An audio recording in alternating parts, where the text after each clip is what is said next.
Hello students, कैसे हैं आप सब। मैं कविता आईसीटी वर्चुअल क्लासेस में आपका स्वागत करती हूं और उम्मीद करती हूं आप सभी अच्छे होंगे और स्वस्थ होंगे। सो क्लास, हम बात करेंगे आज chapter number 9 that is strategies for enhancement in food product, यानी कि फूड प्रोडक्ट में हम कैसे फूड प्रोडक्शन को हम इन्हांस कर सकते हैं यानी बढ़ा सकते हैं। इनमें कुछ टॉपिक के बारे में हमने कल जाना था। आपने इस जो चैप्टर का इंट्रोडक्शन देखा था जिसमें आपने जाना कि क्या है फूड हमारे लिए कैसे नेसेसरी है और फूड के प्रोडक्शन में हम कैसे इन्हांसमेंट कर सकते हैं। तो इससे आगे का जो टॉपिक है हम आज कवर करेंगे। इससे पहले हम एक क्विक रिवीजन करेंगे। तो आइए चलते हैं स्मार्ट बोर्ड की तरफ।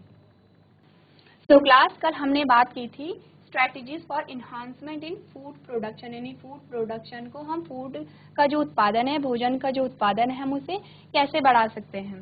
तो इससे पहले आपने जाना था कि हम फूड के जो प्रोडक्शन में यानी भोजन के उत्पादन में हमें वृद्धि क्यों करनी है, इसकी क्या आवश्यकता है कि हमें फूड प्रोडक्शन में इन्हांसमेंट करना है। तो इसके बारे में हमने जाना था कि आप देखेंगे कि हमारी कंट्री में डे बाय डे पॉपुलेशन बढ़ती जा रही है, यानी जनसंख्या में वृद्धि लगातार होती जा रही है। और जब जनसंख्या में वृद्धि होगी तो फिर जो फूड की जो डिमांड है यानी भोजन की जो आवश्यकता है वो भी बढ़ती ही जाएगी। तो इस वजह से क्या होगा, अब अगर पॉपुलेशन यानी जनसंख्या बढ़ रही है तो फूड का प्रोडक्शन भी हमें बढ़ाना पड़ेगा। तो ये जो चैप्टर है, इस चैप्टर में आप यही जानेंगे कि जो भोजन का जो उत्पादन है, फूड का जो उत्पादन है, सबसे पहले आपने देखा कि फूड के क्या क्या सोर्सेस हैं, यानी आपको फूड कहाँ से मिलता है।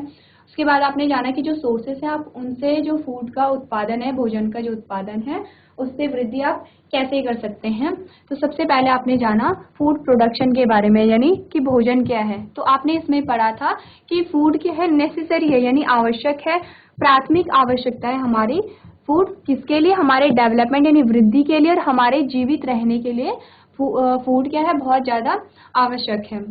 तो यहाँ पे हमने देखा कि जो जनसंख्या है यानी जो पॉपुलेशन है वो लगातार इंक्रीज होती जा रही है और इसी के लिए हमें क्या करना पड़ेगा, हमें भोजन के उत्पादन को भी बढ़ाना पड़ेगा, यानी फूड प्रोडक्शन में हमें इंक्रीमेंट करना पड़ेगा, इन्हांसमेंट करना पड़ेगा। तो नेक्स्ट आपने देखा कि जो बहुत सारे जो फूड प्रोडक्ट होते हैं वो कहाँ से हम कंज्यूम करते हैं, या तो हम उसे प्लांट से कंज्यूम करेंगे या फिर एनिमल से कंज्यूम करेंगे। यानी हम क्या है, हम हेटेरोट्रॉफ हैं। हेटेरोट्रॉफ क्या होते हैं, जो कि अपना भोजन किसी अन्य प्राणी से लेते हैं या अन्य पादप से लेते हैं। तो हम अपना भोजन कहाँ से लेते हैं, प्लांट से लेते हैं और किससे लेते हैं, एनिमल से लेते हैं। तो अगर हम बात करें कि एनिमल से हम क्या क्या लेते हैं, तो आपने देखा कि मिल्क, एग्स, हनी, फिश, ये जो सारी चीजें होती हैं ये हम एनिमल से लेते हैं। जबकि प्लांट्स में आपने देखा जितनी भी आप दालें खाते हैं, जितने भी आप फ्रूट खाते हैं, वेजिटेबल्स खाते हैं, तो ये कहाँ से लेते हैं, ये हम लेते हैं प्लांट से। तो यहाँ पे भी आप एग्जाम्पल देख सकते हैं जैसे हनी, एग, मिल्क और सीरियल। तो ये आप सारे जो एग्जाम्पल देखेंगे ये क्या है, ये जो फूड प्रोडक्ट है जो हमें कहाँ से मिलते हैं, कुछ प्लांट से मिलते हैं और कुछ एनिमल से मिलते हैं। और कैसे मिलते हैं, कोई कुछ तो ऐसे होते हैं जैसे फ्रूट है तो फ्रूट को हम डायरेक्टली कंज्यूम कर लेते हैं, पर जैसे दालें हो गई हैं और जो अन्य चीज़ें हो गई हैं वो क्या होती है, वो एज अ रॉ मटेरियल हमारे पास आता है। फिर हम उनका क्या करते हैं, फिर हम उन्हें आप अगर साधारण भाषा में कहें तो या तो उसे पकाते हो या फिर उसे ईडिबल फॉर्म में चेंज करते हो, यानी जो खाने लायक फॉर्म में उसे चेंज किया जाता है। तो ये तो क्या था, ये था फूड प्रोडक्शन के बारे में, फूड के बारे में। नेक्स्ट हमारे पास आया एनिमल हस्बेंड्री। तो एनिमल हस्बेंड्री के बारे में आपने क्या जाना है, animal husbandry is the science of caring for and breeding domestic animal and the development of genetic traits such as high yielding, disease resistance etcetera. यानी कि जो एनिमल हस्बेंड्री एक साइंस है जिसमें डोमेस्टिक एनिमल्स को पाला जाता है और उनकी ब्रीडिंग कराई जाती है। यानी यहाँ पे क्या हो रहा है, यहाँ पे डोमेस्टिक एनिमल्स को पाला जा रहा है और उनकी ब्रीडिंग कराई जा रही है। और ब्रीडिंग को मैंने कल आपको बताया था कि ये क्या है, कंट्रोल्ड क्या है, ये कंट्रोल मेटिंग है। ये क्या है, कंट्रोल मेटिंग है। अब कंट्रोल मेटिंग में मैंने आपको क्या बताया था, जैसे कि नॉर्मली क्या हो रहा है, तो नॉर्मली जैसे अगर आपने प्रजनन के बारे में पढ़ा तो जो भी इंडिविजुअल होते हैं, जो भी जो एनिमल्स होते हैं वो अपनी चॉइस के अकॉर्डिंग क्या करते हैं, मेटिंग करते हैं। पर ब्रीडिंग में या कंट्रोल ब्रीडिंग में क्या होता है कि जो एनिमल्स होते हैं जिनकी मेटिंग करानी होती है, आप चूज करते हैं कि किसकी मेटिंग आपको किससे करानी है। यानी कि यहाँ पे क्या हो रहा है, आप सेलेक्ट कर रहे हो एनिमल्स को और उनकी क्या करा रहे हो, मेटिंग करा रहे हो, जिसे क्या कहते हैं, ब्रीडिंग कहते हैं। नेक्स्ट आपके पास डोमेस्टिक एनिमल्स आए। मैंने आपको बताया था कि डोमेस्टिक एनिमल्स को आप लाइव स्टॉक भी कहते हो। तो आपने देखा कि जो एनिमल हस्बेंड्री है, एनिमल हस्बेंड्री क्या होता है? एनिमल हस्बेंड्री है कि जो डोमेस्टिक एनिमल्स होते हैं जिन्हें आप पालते हैं, और क्यों पालते हैं? आप अपने फायदे के लिए पालते हैं, क्योंकि उससे आपको कुछ ना कुछ उत्पादन मिलता है। यानी कि जैसे आप गाय का एग्जांपल ले लीजिए, यानी काव हो गया, बफेलो हो गया, या फिर चिकन हो गए हैं। तो ये जो सारे जो एनिमल्स हैं आप क्यों पालते हो? क्योंकि आपको इनसे कुछ ना कुछ प्राप्त होता है, आपको कुछ ना कुछ प्रोडक्ट आप प्राप्त करते हो। तो जो एनिमल हस्बेंड्री में क्या हो रहा है, एक तो उसकी केयरिंग हो रही है, केयर हो रही है, और एक क्या हो रही है, कंट्रोल ब्रीडिंग हो रही है, या फिर कंट्रोल मेटिंग आप करा रहे हो। नेक्स्ट आपने देखा कि एनिमल हस्बेंड्री क्या है। Animal husbandry involves breeding and raising livestock like buffalo, cow, goats, camels, horse, sheep. तो एनिमल हस्बेंड्री में आप तमाम उन एनिमल्स को पाल रहे हो जिससे कि आपको कुछ प्रोडक्ट मिल रहा है। तो पहले क्या होता था कि जब एनिमल हस्बेंड्री की बात होती थी तो कुछ ही एनिमल्स को इसमें शामिल किया जाता था, जैसे काउ, गोट, कैमल्स, हॉर्स, शीप हो गया, बफेलो हो गया। बट अब क्या होता है कि अब जो एनिमल हस्बेंड्री है, एनिमल हस्बेंड्री के अंतर्गत बहुत सारे ऐसे एनिमल्स आते हैं जिनको आप पालते हो, जैसे कि पोल्ट्री फार्मिंग हो गया। पोल्ट्री फार्मिंग में क्या होता है, फाउल को पालते हो, और उसमें अलग अलग प्रकार के होते हैं, जैसे कि फिशरी हो गया। तो ये क्या हो, ये सारे किसके अंतर्गत आते हैं? ये सारे एनिमल हस्बेंड्री के अंतर्गत आते हैं। जैसे कि आप पिक्चर में भी देखोगे कि आपको बहुत सारे यहाँ पे एनिमल्स देखने को मिल रहे हैं। तो ये सारे किसके अंतर्गत आते हैं? एनिमल हस्बेंड्री के अंतर्गत आते हैं। एनिमल हस्बेंड्री में आपको क्या याद रखना है कि उसमें आप डोमेस्टिक एनिमल्स को पालते हो। डोमेस्टिक एनिमल्स को आपने लाइफ स्टॉक भी कहा था। डोमेस्टिक एनिमल्स वो होते हैं जिन्हें आप पालते हो उनसे कुछ ना कुछ प्राप्त करने के लिए, यानी कि आपको कुछ ना कुछ प्रोडक्ट उनसे प्राप्त होता है। इसमें हमने एग्जाम्पल देखा था। सेकंड आपने बात की थी कि ब्रीडिंग की, यानी कि कंट्रोल मेटिंग की। कंट्रोल मेटिंग में क्या हो रहा है कि आप सेलेक्ट कर रहे हो कि आप सुपीरियर एनिमल्स को सेलेक्ट कर रहे हो। सुपीरियर एनिमल्स क्या होता है? जिसमें अच्छे गुण, अच्छे ट्रेट्स होते हैं।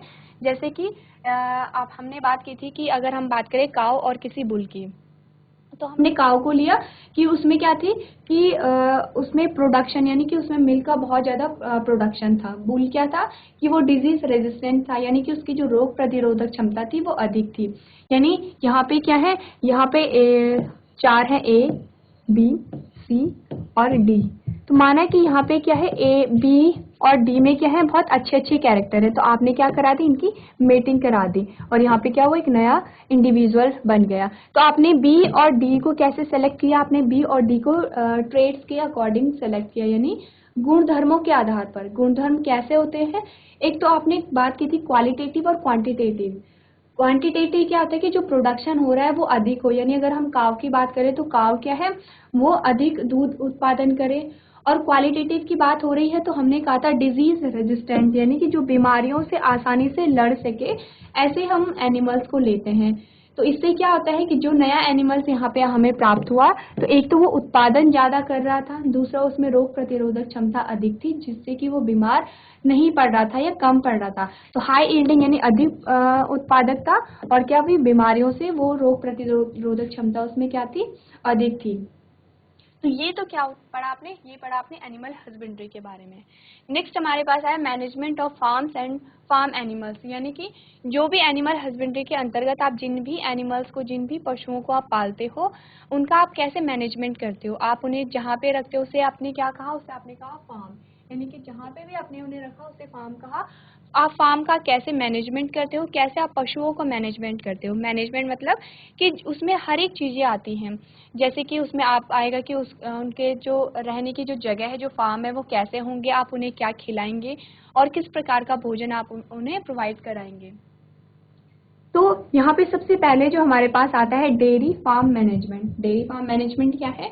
डेयरी फार्म मैनेजमेंट मिल्क और मिल्क प्रोडक्ट से रिलेटेड है, यानी कि जो भी दूध उत्पादन होता है, दूध या दूध से बनी हुई वस्तुओं का जो भी उत्पादन होता है, वो उसे हम क्या कहते हैं, डेयरी फार्म मैनेजमेंट कहते हैं।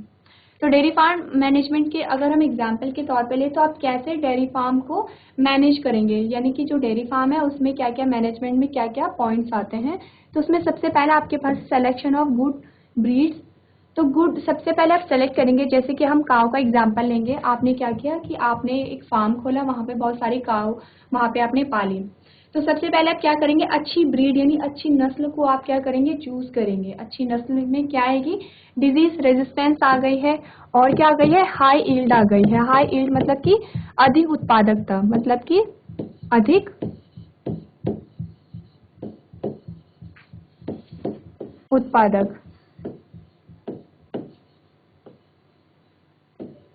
तो अच्छी नस्ल क्या होगी, जैसे मैंने अभी बात की कि हमने जब काऊ और बुल की जब मीटिंग कराए तो हमने देखा कि काऊ कैसी हो, काऊ में प्रोडक्टिविटी भी अच्छी हो, और हो सकता है काऊ क्या हो, काऊ डिजीज रेजिस्टेंस भी हो। फिर हमने बुल की बात की तो बुल भी क्या था, बुल क्या था कि उसमें अच्छे कैरेक्टर क्या थे कि वो डिजीज रेजिस्टेंट था, यानी कि उसमें रोग प्रतिरोधक क्षमता अधिक थी और स्ट्रांग था वो, यानी कि वो इन्वायरमेंट में जो भी पर्यावरण में जो भी चेंजेस आते हैं उनमें आसानी से वो ढल जा रहा था। तो अच्छी नस्ल से मतलब है कि आपने डिजीज रेजिस्टेंस को देखा और आपने क्या देखी कि ये उत्पादकता यानी पैदावार कैसे हो रही है। यानी कि अगर आप बात करें काऊ की तो आप मिल्क की प्रोडक्शन को देखेंगे। अगर आप बात करें, अगर आप फाउल में देखें तो फाउल में अलग अलग जो बर्ड्स आप देखेंगे, जैसे आपने चिकन की बात की तो आप उसमें देखेंगे कि जो एग का जो प्रोडक्शन है वो कैसा है। तो इस प्रकार से आप देखते हैं कि जो भी आपको उससे उत्पाद मिल रहा है उत्पाद अधिक हो और उसमें क्या हो, डिजीज रेजिस्टेंस हो, यानी रोग प्रतिरोधक क्षमता अधिक हो। सबसे पहले आपने सेलेक्ट किया। नेक्स्ट आपने क्या किया, आपने हाउसिंग की। हाउसिंग में आपने देखा कि जहाँ पे भी आप उन्हें रखेंगे वो जो भी जैसे हाउस हो तो वो क्लीन हो, वहाँ पे क्या वेंटिलेशन की सुविधा हो, पानी वहाँ पे अच्छा हो, यानी कि आप क्लीनिंग का वहाँ पे ध्यान रखेंगे। क्योंकि अगर हाउसिंग अच्छी नहीं होगी, क्लीनिंग अच्छी नहीं होगी, वहाँ पे उन्हें सुविधाएं नहीं होगी तो क्या होगी, फिर पशु जो भी आप एनिमल्स को पाल रहे हैं वो बीमार पड़ सकता है। नेक्स्ट इसके बाद आप देखेंगे फीड, यानी कि उन्हें भोजन क्या कराना है। तो जो अलग अलग एनिमल्स होते हैं उनकी जो रिक्वायरमेंट होती है वो अलग अलग होती है। तो रिक्वायरमेंट के अकॉर्डिंग आप क्या करेंगे, उन्हें भोजन कराएंगे। जैसे कि हम जो काव होती है उसे आप रफेज खिलाते हो और जो भी मिनरल्स न्यूट्रिएंट्स जो भी होते हैं आप उन्हें भी वो देते हो। तो ये आप ध्यान रखेंगे कि जिस एनिमल्स को आप पाल रहे हो, जिन पशुओं को आप रख रहे हो, उनके भोजन में आपको उन्हें क्या देना चाहिए।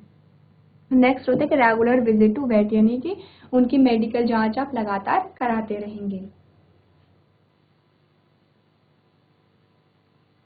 इसके बाद आपने नेक्स्ट देखा कि जो डेयरी एनिमल्स होते हैं वो कौन कौन से होते हैं। तो डेयरी एनिमल्स में हमने क्या देखा, कैटल्स देखिए, गोट, बफेलो, कैमल्स, शीप, और जो भी आपने देखा ये सारे क्या है, ये डेयरी एनिमल्स हैं, यानी कि ये वो एनिमल्स हैं जिनसे दूध का उत्पादन होता है।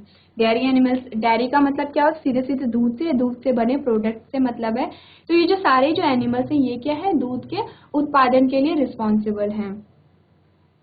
नेक्स्ट हम देखेंगे कुछ हमने काऊ और बफेलो की स्पीशीज देखी थी। उसमें बफेलो के बारे में जब आपने पढ़ा तो आपने कुछ कैरेक्टरिस्टिक्स देखी। यहाँ पे हम कंपैरिजन कर रहे हैं, तुलना कर रहे हैं काऊ और बफेलो की।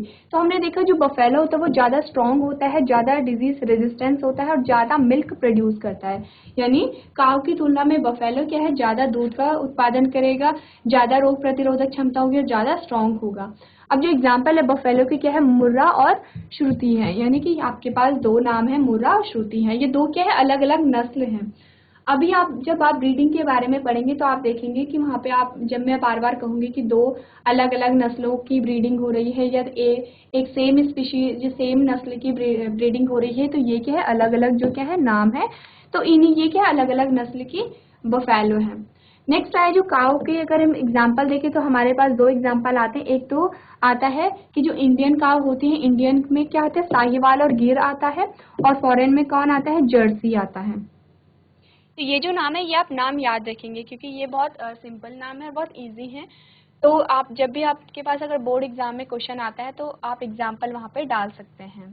तो यहाँ पे आप इमेज भी देख सकते हैं, यहाँ पे ये बफेलो और ये काऊ की इमेज है। नेक्स्ट हमारे पास आता है डिजीज ऑफ कैटल, यानी कैटल की क्या क्या बीमारियां होती हैं, और इसमें हमने दो बीमारियां देखी थी।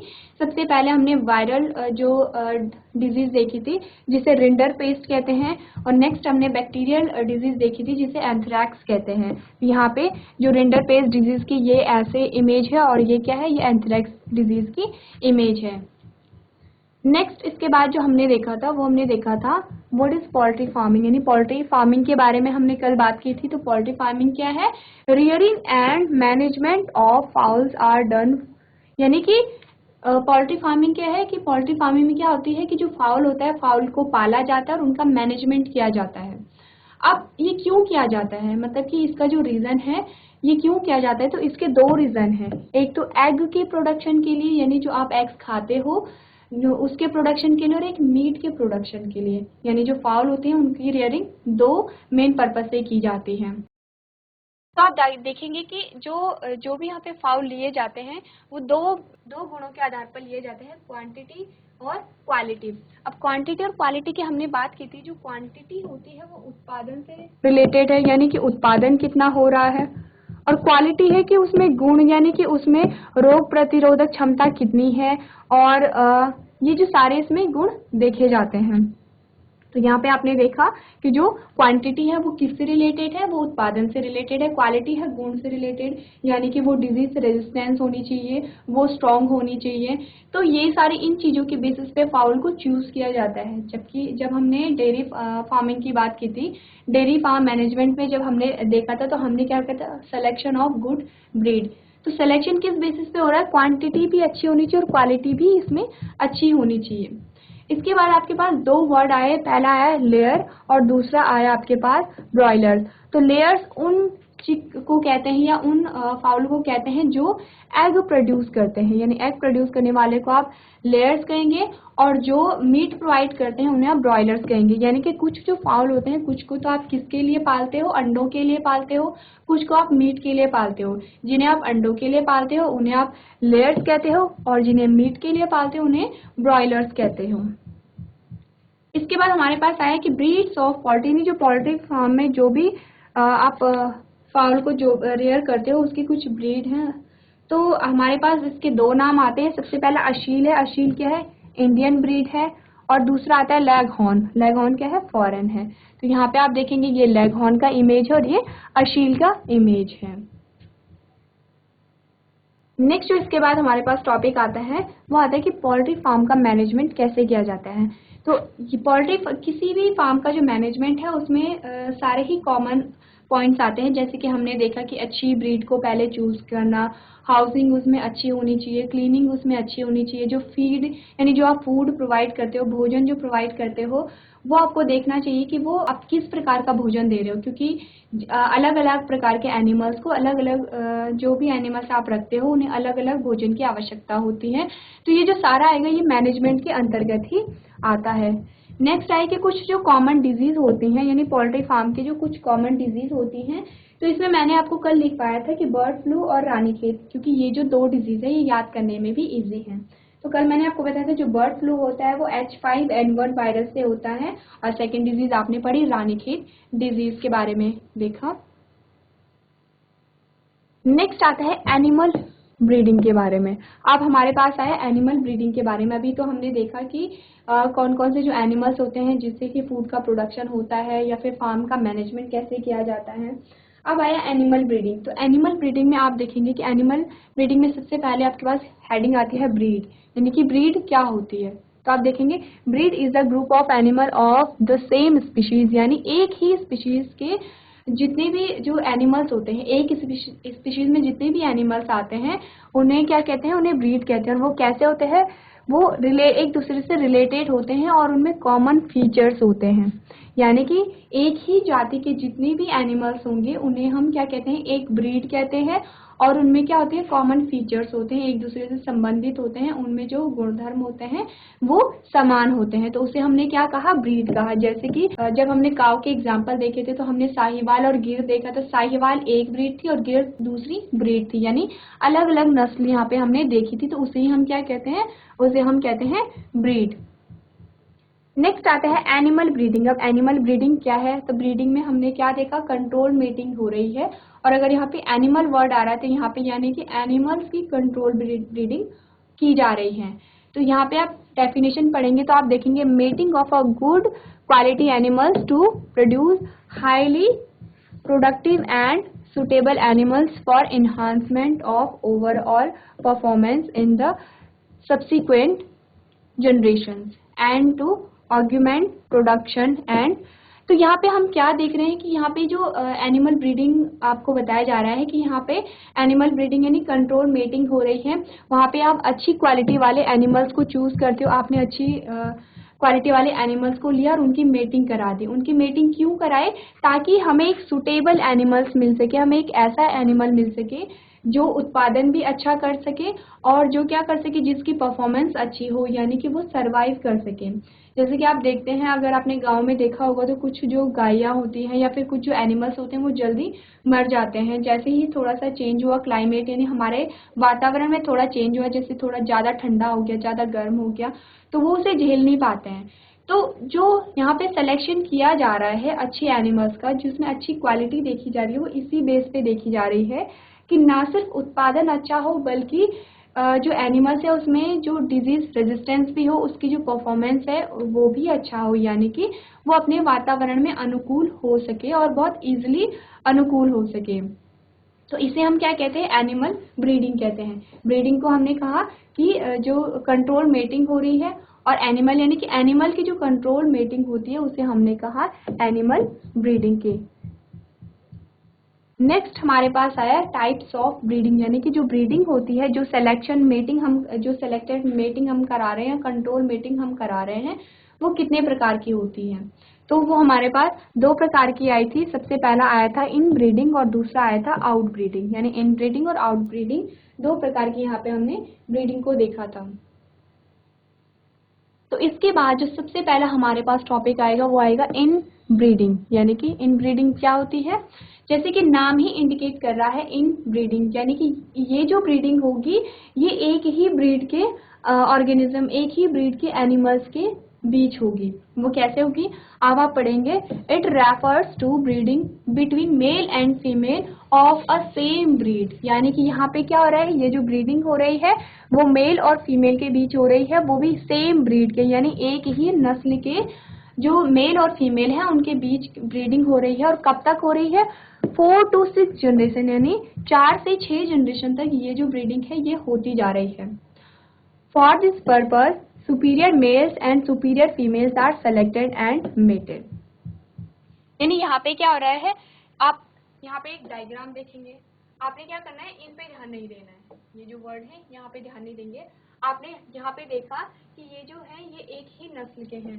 जैसे कि अगर हम काव की बात करें तो हमने मान लिया कि जो साहिवाल है, साहिवाल की मीटिंग हो रही है। तो इन दोनों, वैसे ही यहाँ पे क्या हो रहा है कि यहाँ पे इन दोनों की मीटिंग हो रही है। ये दोनों क्या है, एक ही नस्ल के हैं। जो आने वाली जो जनरेशन आई वो कितनी, यहाँ पे 3 आपको दिखाई गई है। अब यहाँ पे क्या हुआ कि इनकी जो जनरेशन थी, इन्हीं जनरेशन के बीच, यानी इन दोनों के बीच मेटिंग हो गई, इसके और इसके बीच में मेटिंग हो गई।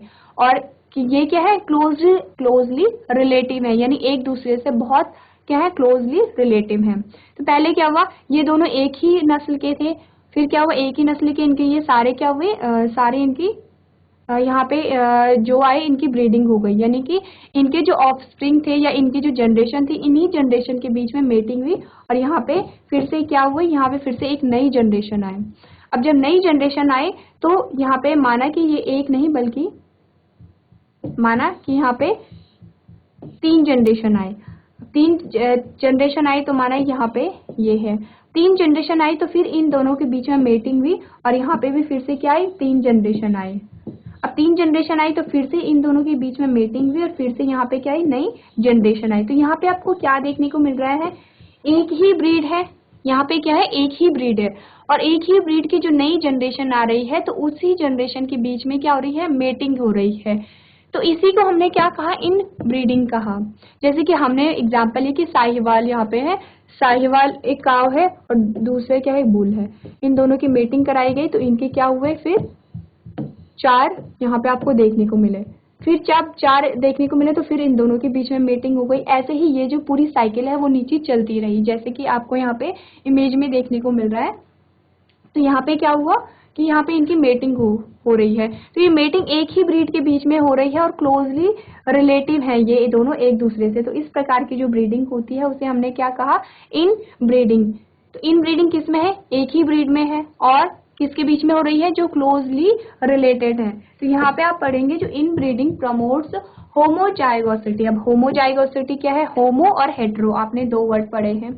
होमो का मतलब होता है सेम या समान, होमोजाइगोसिटी। तो आप यहाँ पे जब देख रहे हैं कि इन दोनों के बीच में मेटिंग हो रही है, तो इन दोनों के पेरेंट्स सेम है, दोनों के पेरेंट्स क्या है, सेम है। फिर से ये आया और यहाँ से एक और आया, तो इन दोनों के बीच में अगर मेटिंग हो रही है तो इसके भी पेरेंट्स सेम है और इसके भी पेरेंट्स सेम है, तो फिर होमोजाइगोसिटी आएगी, यानी कि यहाँ पे क्या होगा, समान जो जाइगोसिटी की जो कंडीशन आएगी वो समान आएगी। नेक्स्ट आप पढ़ेंगे and is required for evolving pure lines और ट्रू ब्रीडिंग।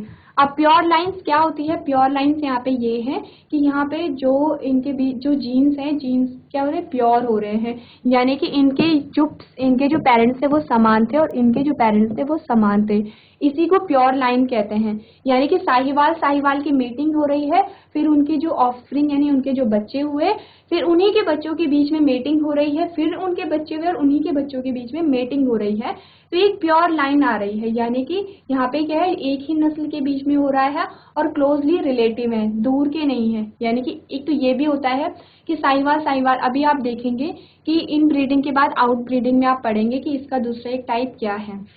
तो इन ब्रीडिंग में क्या है, एक ही ब्रीडिंग के बीच में क्या हो रही है, मेटिंग हो रही है। नेक्स्ट आप पढ़ेंगे inbreeding removes undesirable genes. Undesirable gene क्या होते हैं, जो कि क्या होते हैं कि जिनकी आवश्यकता नहीं होती है या फिर जो अच्छे जीन्स नहीं होते हैं, और क्या करते हैं, ये सुपीरियर जीन को लेते हैं। तो जब यहाँ पे आप मेटिंग कराएंगे, यानी कि जब आपने देखा कि यहाँ पे मेटिंग हो रही है, तो यहाँ पे ऐसा नहीं है कि किसी की भी मेटिंग यहाँ पे हो जा रही है। यहाँ पे क्या किया गया, जैसे कि हमने देखा ये दो क्या है, ये दो पेरेंट्स है, अब इनके 3 यहाँ पे बच्चे हुए, तो 3 बच्चों में से यहाँ पे किसी की भी मेटिंग नहीं हो पा रही है। यहाँ पे पहले क्या देखा जाएगा कि सुपीरियर यानी कि किसमें अच्छे अच्छे गुण हैं, यानी कि गुणों के आधार पर जो इन्हें सेलेक्ट किया जाएगा, सुपीरियर गुणों के आधार पर। तो यहाँ पे देखा गया कि इसमें सुपीरियर कैरेक्टर थे और इसमें सुपीरियर कैरेक्टर थे। अब सुपीरियर कैरेक्टर प्रोडक्टिविटी यानी उत्पादन संबंधी भी हो सकते हैं और स्वास्थ्य संबंधी भी हो सकते हैं। तो यहाँ पे क्या पाएंगे कि इसमें और इसमें क्या है, ज्यादा अच्छे कैरेक्टर है, इसमें ज्यादा अच्छे कैरेक्टर नहीं है, तो इन दोनों की मेटिंग कराई गई यहाँ पर। उसके बाद यहाँ पे सिर्फ एक ही नहीं बल्कि और भी हुए, यहाँ पे 3 फिर से आए, तो यहाँ पे देखा गया कि इसकी और इसकी मेटिंग करा दी गई, क्योंकि इन दोनों में क्या थे, अच्छे गुण आ रहे थे, और इसमें क्या थे, इसमें जो सुपीरियर कैरेक्टर नहीं देखे गए।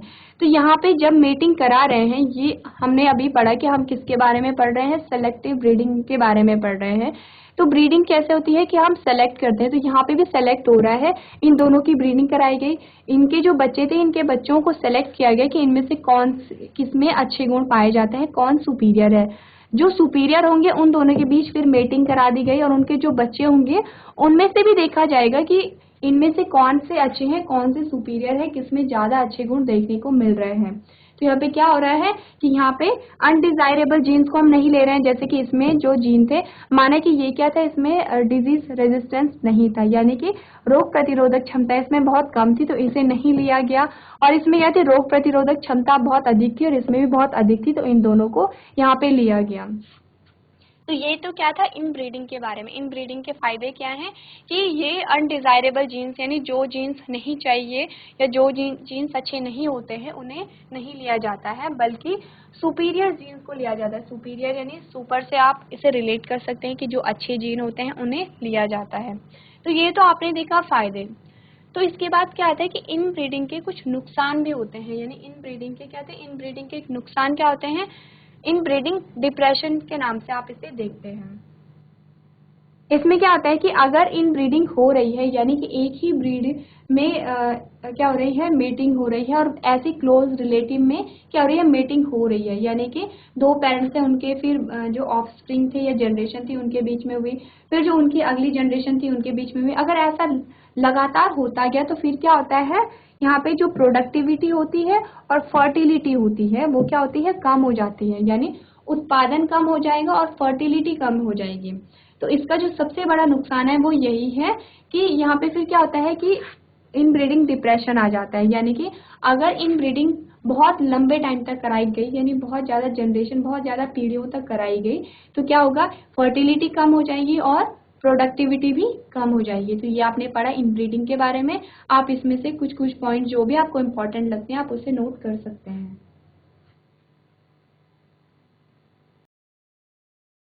नेक्स्ट जो हमारे पास सेकंड पार्ट आता है ब्रीडिंग का, वो आता है आउट ब्रीडिंग।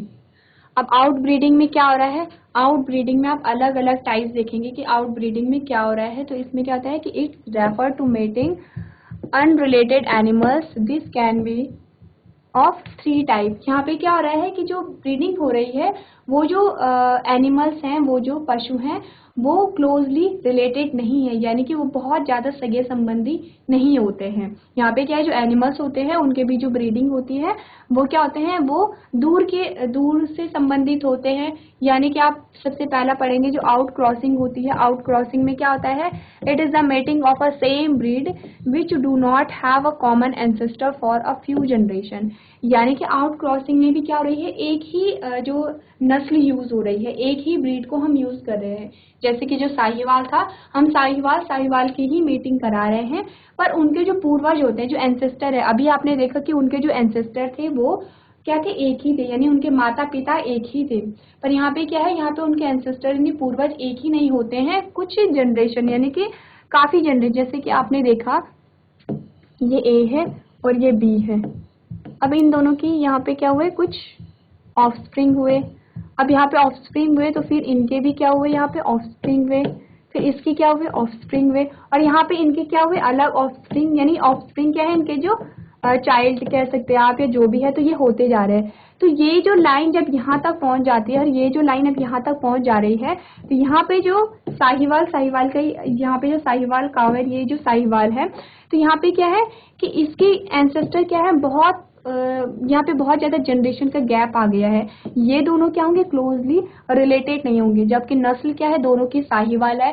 पर यहाँ पे इतने ज्यादा जो इनमें डिफरेंस आ गया है, ये क्या करेंगे, इन्हें क्लोजली रिलेटिव नहीं बनाते हैं। तो ये क्या हो गया, ये आउट ब्रीडिंग हो गया। यानी आउट ब्रीडिंग किसके बीच हो रही है, एक ही आउट क्रॉसिंग किसके बीच हो रही है, एक ही नस्ल के बीच हो रही है, पर उनके जो एंसेस्टर यानी पूर्वज है वो कॉमन नहीं होते हैं कि कब, फॉर फ्यू जनरेशन, यानी कुछ जनरेशन से उनके जो एंसेस्टर हैं वो कॉमन नहीं होते हैं।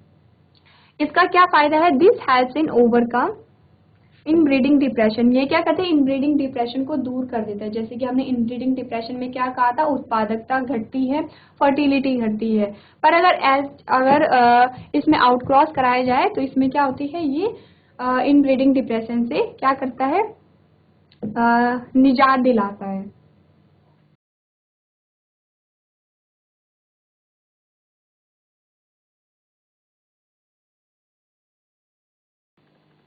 सो क्लास, आज आपने जाना ब्रीडिंग के बारे में और ब्रीडिंग के टाइप्स के बारे में। तो इससे आगे का जो सेशन है हम अगली क्लास में कंटिन्यू करेंगे। अगर आपको कोई भी डाउट होता है तो आप अगली क्लास में मुझसे पूछ सकते हैं। अभी तक क्लास में बने रहने के लिए आपका धन्यवाद।